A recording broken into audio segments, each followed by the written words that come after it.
What's up everybody, Animation Entertainment's AE Dude here, giving you the latest update on anime, manga, cosplay, streaming, related technology, and gaming news on today's episode of Cyber News. Today is August 5th, 2020, and we have quite a bit of information to cover, so let's get right into it. Also, don't forget to subscribe, hit that bell notification, and give this video a like if you find what you see appealing and you'd like to see more similar content. Let's start off with some anime news. Artist Jacob E. Mann has posted a 3D recreation of the Avatar series opening sequence on Twitter. And I quote, "This was such a blast. We remade the Avatar The Last Airbender opening in 3D. Now, the opening boasts a style similar to the original show, with the main character Aang in place of the other benders." Mann also posted another sequence which recreates a scene where Aang asks Zuko if they could have been friends in another lifetime. The scene was already heart-wrenching enough, but Mann and his team found a new way to make it pop. Now, let's get on to some Attack on Titan news. Attack on Titan is still slated to debut its final season this year, so the show has a lot riding on it. The series is known as one of the best out there, and the sheer size of its fandom will intimidate any anime. Still, the team behind Attack on Titan is keeping the hype out of their mind as they focus on work, and a new update confirms a major step has been taken towards this season's debut. Over on Twitter, Kota Yamamoto had the internet buzzing when they posted a short message about Attack on Titan, where said the musician informed fans that the original soundtrack for Attack on Titan's final season will be finished today after some time spent recording. The recording on Attack on Titan's final season with Hiroyuki Sawano and the accompanying players started the other day. I forgot to take a picture, but I'm so grateful to all the wonderful musicians. Today is the last day of recording, Yamamoto shared on a Twitter post. My goodness, I cannot wait to finally see the final season of Attack on Titan. It is definitely one of my favorite animes.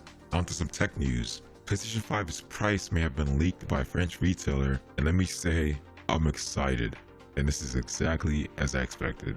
French retailer Carrefour briefly posted listings for the PlayStation 5 and its peripherals, showing the standard PlayStation 5 price as being €499, while the PlayStation 5 Digital was listed at €399. Listings have been removed, but these prices line up with the predicted PS5 price of $499, 449 British pounds, or 749 Australian dollars, with the PS5 Digital expected to come in a slightly cheaper price range.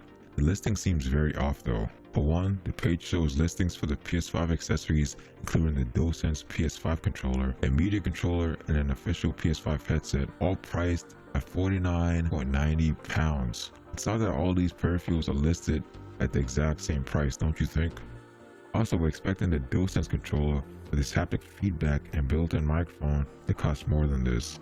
The official PS5 headset will also likely be considerably more than the cited €49.90 price tag. It just seems too good to be true. Talking about the DualSense wireless controller, Sony has revealed its features on their PlayStation website. The DualSense controller for PS5 offers immersive haptic feedback, dynamic adaptive triggers, and a built-in microphone, all integrated into its iconic design.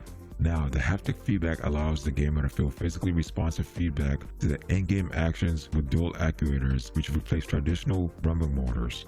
In the gamer's hands, these dynamic vibrations can simulate the feeling of everything from environments to the recoil of different weapons.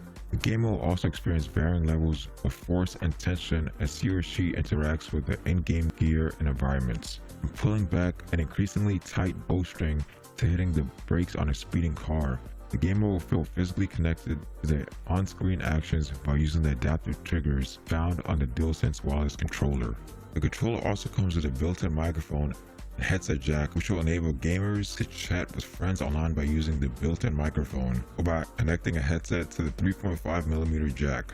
Don't fret though, the controller is designed so that easily switching off voice capture at a moment's notice is no problem thanks to the dedicated mute button.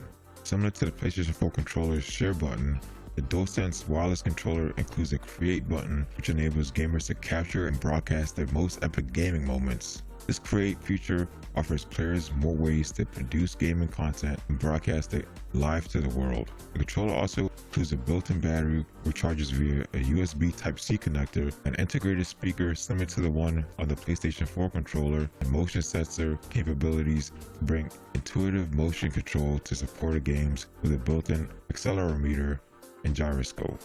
Paired with the controller is a DualSense charging station, which enables an individual to dock up to 2 DualSense controllers quickly and easily with the charging station's click-in design. The controllers will charge as quickly as when connected to the PS5 console, while also freeing up USB ports without sacrificing any performance. Also note, it is confirmed players will be able to use the PlayStation 4's DualShock 4 controller with the PlayStation 5. However, the DualShock 4 will work with PS5 games, but will only work with supported PS4 games. This goes for officially licensed third-party gamepad controllers as well. Want to see what the fuss is about? New system, new controller. Purchase the new controller, guys. Looks pretty awesome and is definitely beautiful. Don't you agree? Onto some more PlayStation news. Hitman 2, Greedfall, and Dead Cells are playable via PS Now subscription. They were available since August 4th, 2020, which is yesterday, and they will expire on February 1st, 2020, so play them while you still can. Onto some news on Microsoft, or rather the Xbox Store. Microsoft has announced a significant overhaul of its digital store for Xbox, and the end result is a much faster browsing experience and more straightforward navigation. And I quote, "Far more than a typical app update, we've rebuilt the experience from the ground up to be faster, safer, and easier to use than ever before." But the Xbox team's Cody Bird. The new store is dramatically faster than the current version. Microsoft says it's more than twice as fast as before and can load in under 2 seconds, sometimes even in less than a second. It's been restructured to make it easier to get to whatever section you want using the Xbox controller. The side navigation pane is similar to the Xbox app for PC. The new Microsoft app for Xbox will roll out to some Xbox insiders on August 5th, which is today, before expanding to other testers in the coming weeks, and ultimately reaching all Xbox One owners in the Xbox Series X this fall of 2020. Microsoft will launch its game streaming service known as Project xCloud on September 15th, 2020, exclusively on Android devices. Project xCloud will be handled as a part of the Xbox Game Pass Ultimate subscription, priced at $14.99 per month, with a promise of more than 100 games available on Android tablets and phones. Now, game streaming will be limited initially to Android. Sorry iPhone and iPad users, you guys are gonna have to wait. Now let's move on to some gaming news. Grand Theft Auto Online PC players will get new stuff exclusive to next-gen consoles. Grand Theft Auto 5 is heading to the Xbox Series X and PlayStation 5, along with a standalone version of Grand Theft Auto Online, which ensures yet more updates. Exclusive stuff will be added to the sandbox that you'll miss out on if you play on Xbox One or PS4, but not on PC. A summer update is coming first, and Rockstar also teased a later update that will include new heists in an entirely new location.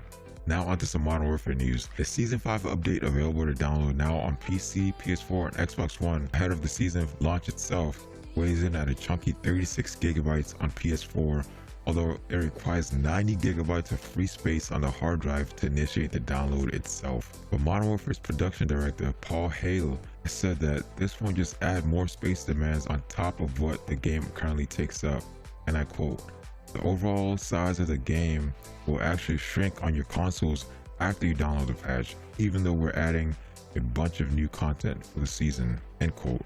With Modern Warfare taking up pretty much around 200 gigabytes at the moment across all platforms, this shrinkage of the install size should come as good news to many players who like to have other large games installed on the same drive. Now I got some news for you on Square Enix's Avengers game, which will arrive in the fall of 2020. The company announced that the PlayStation players will get exclusive access to a playable Spider-Man character sometime in 2021. It's not clear whether Sony paid Square Enix extra for the exclusive character, or if this is simply an extension of the movie rights that Sony has held to the character since 1999. What is clear though is that PlayStation 4 and PlayStation 5 owners will be able to get access to a major piece of content for the upcoming game that players on Xbox and PC or Stadia won't.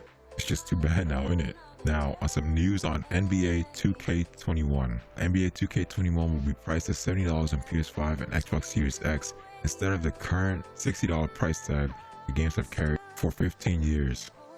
Take-Two Interactive CEO Strauss Zelnick defended the price point for NBA 2K21 and said the price hike reflects the quality of the experience. As you all know, Valorant's Act 2 began on August 4th, which was yesterday, and not only did it launch a new battle pass, a quirky new agent called Killjoy, and a free-for-all deathmatch mode, it also introduced a cyberpunk-inspired gun skin line called Glitch Pop. Be sure to check these out if you're looking forward to the release of Cyberpunk on November 19, 2020. Now, for some bonus spoilers. Did you know Abby from The Last of Us 2 has such massive arms, but her workout routine doesn't have any focus on arms? What's her secret?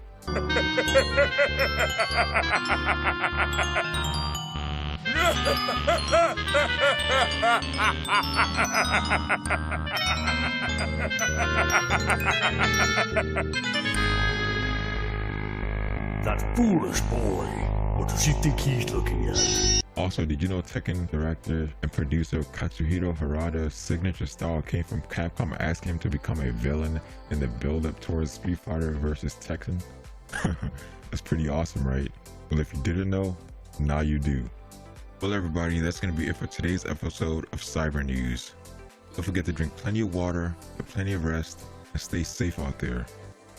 But most importantly, never ever forget, all the praise and glory be to Jesus Christ. Amen.